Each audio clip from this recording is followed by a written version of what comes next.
Alrighty. Should be good to go here.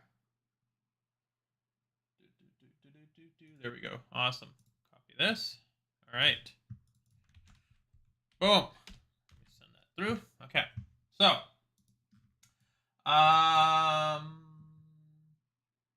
right. There we go. Loud and clear. All right. Yeah, hey guys. It's been a while. I've obviously been extremely busy. I was on vacation, came back, just so much going on in the market. I like how I come back and then the market just decides to rebound pretty much. It was like doom and gloom as I left, and then I come back and then we just sitting near all-time high again, which is nice.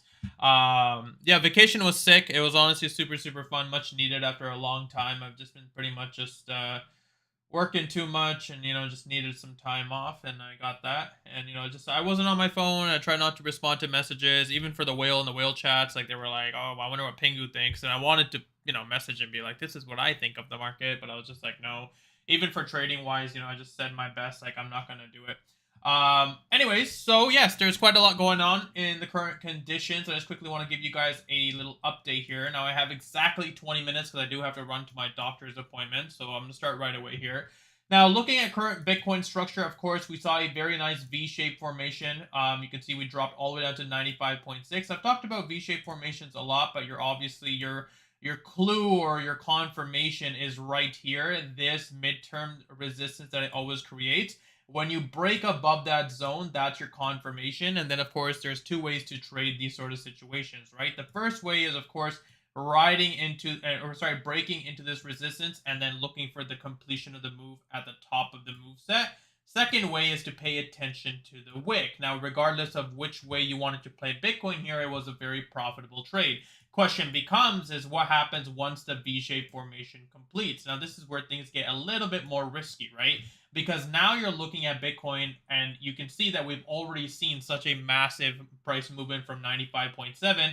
There has to be some sort of pullback, right? But you can see that pretty much this is buyer's territory right now. Is even the dips, they are being bought out, but our exponential moving averages are lagging behind. So how I would trade this is simply just wait for the wick breaks to continue pushing higher.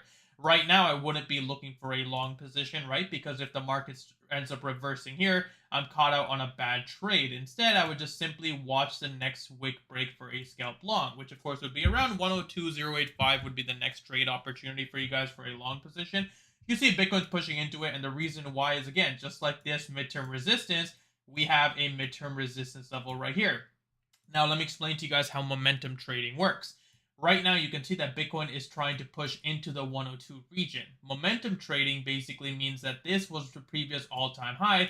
A lot of folks will start paying attention to this and saying, oh, Bitcoin's about to create a new all-time high. This is a long perspective. Everyone go long. That's the reason why we want to trade momentum like this. You don't necessarily want to short on this opportunity. Instead, you want to trade into the opportunity of that squeeze. We ride the trade, and again, we are being aggressive on these setups. We're not trying to hold them because we didn't enter here, we didn't enter here. We're now risking the entry up here, and you don't necessarily want to get caught out. Which brings me to my next point, right? So on Ethereum, I gave you guys a trade update twice today. First trade update was, of course, right around here, I think, 37.30 in Telegram or something I sent in. I said, look, Ethereum is looking for that exponential moving average retest, but the same logic could be used, right? We had the midterm resistance here on Ethereum around 37.80. I noticed that Bitcoin, of course, was breaking out. Ethereum was still lagging behind. It was a very clean confirmation to look for a long perspective. We broke out. I didn't say go long again. I waited for the retest, and then I said, now that we've got the retest, we're now paying attention to this wick high at 36.19. And you can see if you took the long perspective on that, you are in quite a bit of profits regardless. And that's pretty much how I trade. Now, when I'm looking for our overall take profit, we have to consider two things, right? The market is still extremely overbought. You don't necessarily want to be holding trades here. But the second reason is if, of course, the market on Bitcoin continues to push higher and higher, and all of a sudden Ethereum starts to drop, that is where your emotions come into play. You really need to sit down and understand and sit with yourself and say, okay, well, Bitcoin's pushing, Ethereum's lagging a bit. There's going to be volatility. I just need to understand that sooner or later it's going to play out. And you can see that as of right now, Ethereum is looking to play out. It is rallying with it above as well. And if we zoom out here, we have a massive V shape on Ethereum as well into the 4K region once again. And this is the same thing I tell you guys. is zoom out on your chart. You just literally enter long positions all the way upwards, and you have your overall zone now at 40.28. Now, speaking about 40.28, you guys remember I gave you guys this trade before I left, and I screamed and said, please don't miss this trade, don't miss this trade, don't miss this trade. And again, even on vacation, when we saw this wick break, I messaged the chat and I said, guys, long Ethereum.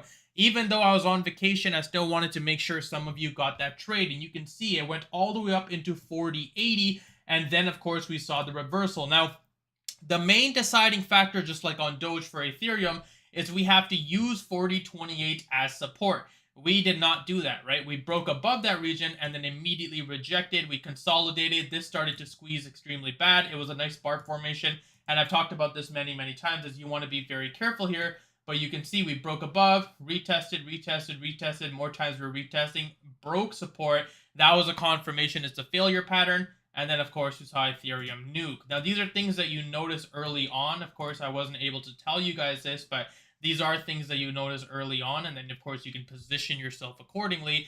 And then the market right here, flush. Now, this flush opportunity, I've talked about this many times. I said, look, if the market ends up seeing a flush, you're going to wish that you're not in any positions, or of course over leveraged, right? So a lot of you guys, what you guys have started noticing, and again, this goes for everyone. It's not I'm picking on someone specifically here, but I need you guys to understand something. If you're opening trades on Bitcoin and then Ethereum and then Doge, and then all of a sudden now you're opening trades on like 5 other pairs, right? Like to me, like that is extremely dangerous, because the problem is if Bitcoin or Ethereum ends up seeing a flush, you are pretty much liquidated across the board. And that's why I always tell you guys, it doesn't matter if you're on 2x or 3x leverage, does not matter.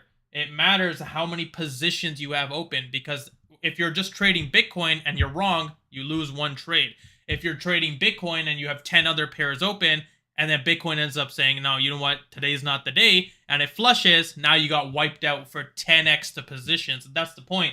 What we call that is called ninja trading, right? So there's multiple positions open for long or multiple positions open for short. There are certain levels to trading, and I've explained this to you guys many times. A lot of you are not at that level to be trading at that zone. Some of you are, but again, this is more for beginners, where I see someone send me a message to say, hey, Pingu, Ethereum just broke all-time high, or Ethereum's heading long, so I'm longing Doge, Solana, Cardano, XRP, and everything else, even though the charts don't look anything alike, right? Like, they don't look anything alike. It's like, realistically, for example, now Bitcoin and Ethereum are pumping, and look at Cardano, right? On the previous 4 hour, we had a rejection, and now we're just going sideways. I can probably say the same thing about XRP. Yeah, see, same thing with XRP. We're just breaking out, going sideways. This is a problem where a lot of you need to understand is when I say Ethereum, that does not mean, it shouldn't be, oh, XRP. It shouldn't be, oh, Pingu's long and bullish on the market. I'm going long on everything, right? The point of the conversation is you have to really pick and choose of which trade setup is the best one. Bitcoin and Ethereum are the 2 easiest trade setups, mostly for confirmations or V-shapes or anything like that. It's very easy to spot and trade. Doge, a little bit of a different animal, right? Doge is extremely volatile, so you can see even though the trade update we had this morning, it's still in play, right? Still choppy, of course. Yes, we have seen quite a few flushes already, but this is a problem with trading Doge. There's going to be a lot more volatility to it. And these are things you just learn over time, and how to kind of place your leverage and what your emotions should be when you're trading. But the overall idea is, as long as the market continues pushing higher, we are still looking for long positions at the end of the day, right? We are still directional trading. And right now, the direction obviously is saying go long. But there's certain levels that we have to pay attention to. So again, on Bitcoin, 102.085. On Ethereum, it's a scalp position. It's already broke above the wick high, already in profit. So that's kind of a conversation ender right there. And then Doge, same thing, just consolidating between this range. Now, Doge still has that V-shaped formation as well into 43 cents. Most likely, we won't see it until Asia hours. I mean, we'd be lucky. And I told you guys this in yesterday's video as well. The confirmation on Doge for a bullish uptrend would be 42 cents retest as support. That's why I gave you guys that level yesterday. And I said, look, right now, I made the video here, and you can see Doge broke all the way down into 36 cents, even lower, and then, of course, came back. And I'm sure people are like, oh, well, it came back, so it should be a good long position. No, because right now, if you look at it from this perspective, and this is what I love about trading, is because everyone has a different perspective. Right now, you might be seeing this as a bullish confirmation, but instead what I'm seeing is the fact that Doge is struggling to break above 42 cents. We've already seen 3-wick opportunities, 3-wick rejections. that's where you have to be very careful. We're still considered fighting the exponential moving averages here. We don't have a long confirmation on the exponential moving averages. We don't have anything here, right? We're still fighting for support. And that's why I tell you guys is be very careful when you see something like this. When the market is indecisive, mostly on Doge like this, you want to be cautious. Now, of course, if the market structure ends up breaking this wick here at 42286, cool, right? It broke the wick. We got the long confirmation. Everyone go long here at 43 cents. Call it a day. Make profit. Make money. Everyone's happy. But if you're trading here, you're basically risking the fact that if Doge says, no, today's not the day, and we end up seeing a rejection, well, you basically long the top of the market. And that's why, or the local top rather, but you get the point. You have to be very careful when you're trading on the 4-hour time frames. There's a lot more confirmations that are needed, which brings me to my next point. Why do we trade the 4-hour time frame? Well, simply put, it is the easiest time frame to trade for beginners, as well for those of you that are swing, intraday, or even scalping. This time frame has a lot more weight to it compared to the 15, 30, 1 hour, 10 minute, 5 minute, one, whatever you want to say. That's why I tell you guys is when you're trading on the 4-hour time frame, we tend to see a lot larger of the move sets when we see a break.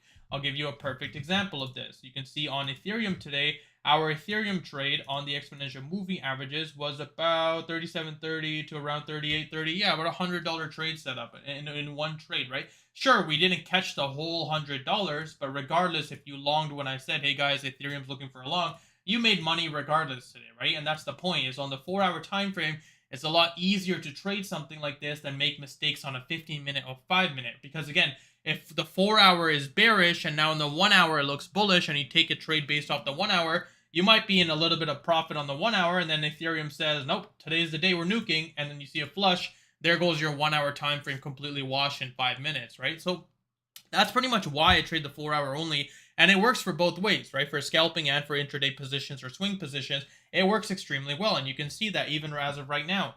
Ethereum, even the trade setup that I gave you guys literally before I started the live session in Telegram, I said, look, Ethereum break wick high, go long.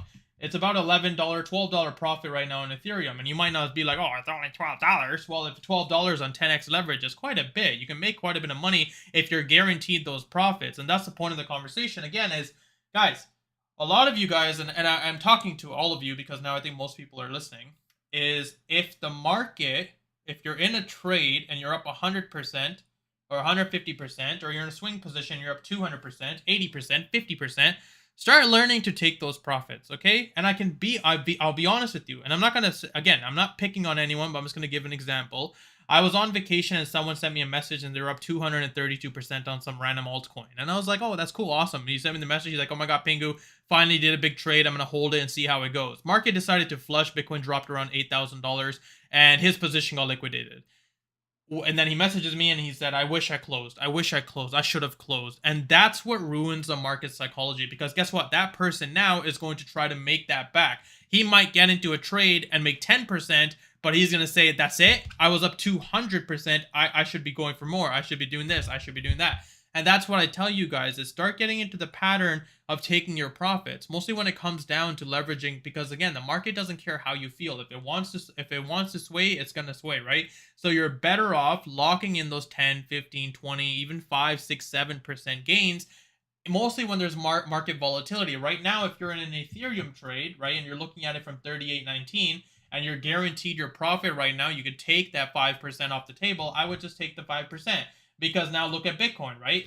The point of the conversation is always pay attention to Bitcoin. If Bitcoin is sitting at, like, hovering around 102, and now it starts to reverse here, well, I'm holding my Ethereum trade for what? Hopes and dreams? Like, no, right? It's a scalp. You should act and treat it like a scalp. Close the position. If Bitcoin rejects, cool. This is just going to look like a wick like this. Then you didn't end up catching the top. You've already locked in the gains. Who cares what the market does, up or down? We made money today, right? And that's the point, is, guys, and I really want to emphasize this, because the flush happened and a lot of you guys were clueless, right? Everyone's like, oh my God, Pingu, we need you. And I'm like, no, because this is what I've been talking about for the past few months.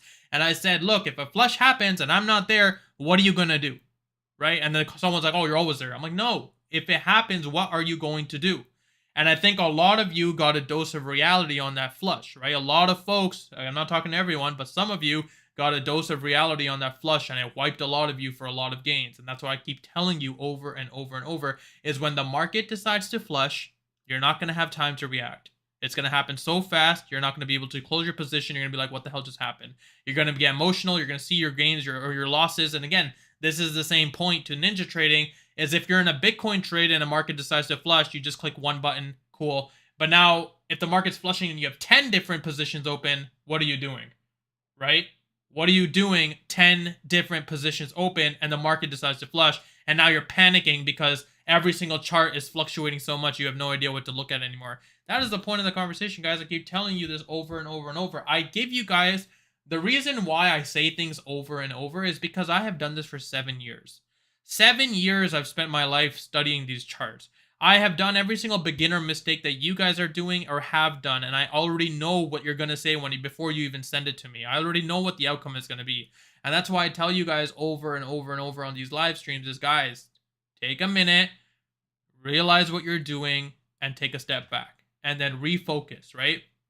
Because when the market is pumping like it is right now, when the market is going crazy, everyone gets super greedy. Everyone wants to make the most amount of money, the most amount of pairs. Everyone's going long. Their favorite influencer's up $3 million. And they're like, I can be like him, right? And that's why you start seeing some crazy losses. And that's, again, the point of the conversation is, please sit down with yourselves, realize what you're doing is wrong, and then see how you're going to fix it, okay?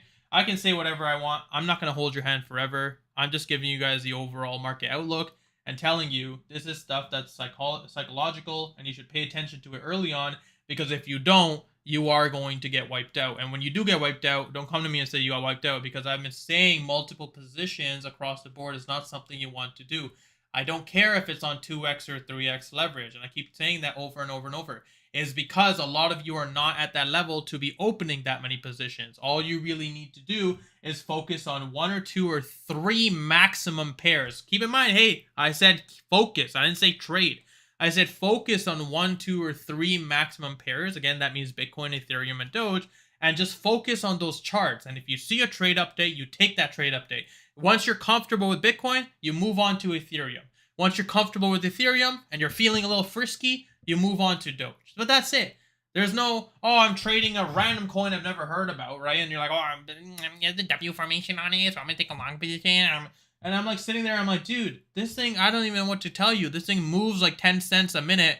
And you're sitting there trying to explain to me a W formation on what exactly, right? Or like someone would be like, hey, man, Floki is doing some crazy stuff. Like, I'm going to go for a long position, and then Bitcoin flushes, and you're like, I just lost everything. Well, yeah, you entered a meme coin, and then you expected some crazy result. You know what I mean? So the point is, it doesn't make sense.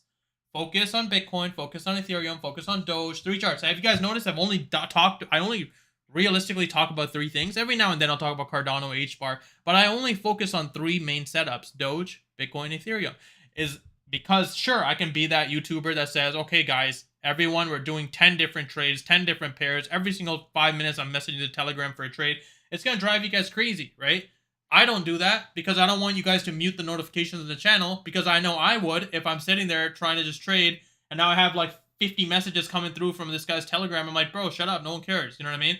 And that's why I only send what for sure is a good trade setup. So those of you that have notifications on in the channel get pinged immediately, and you know that means there's a trade or something is happening that's important. If I don't send a message, it means there's nothing important happening in this market.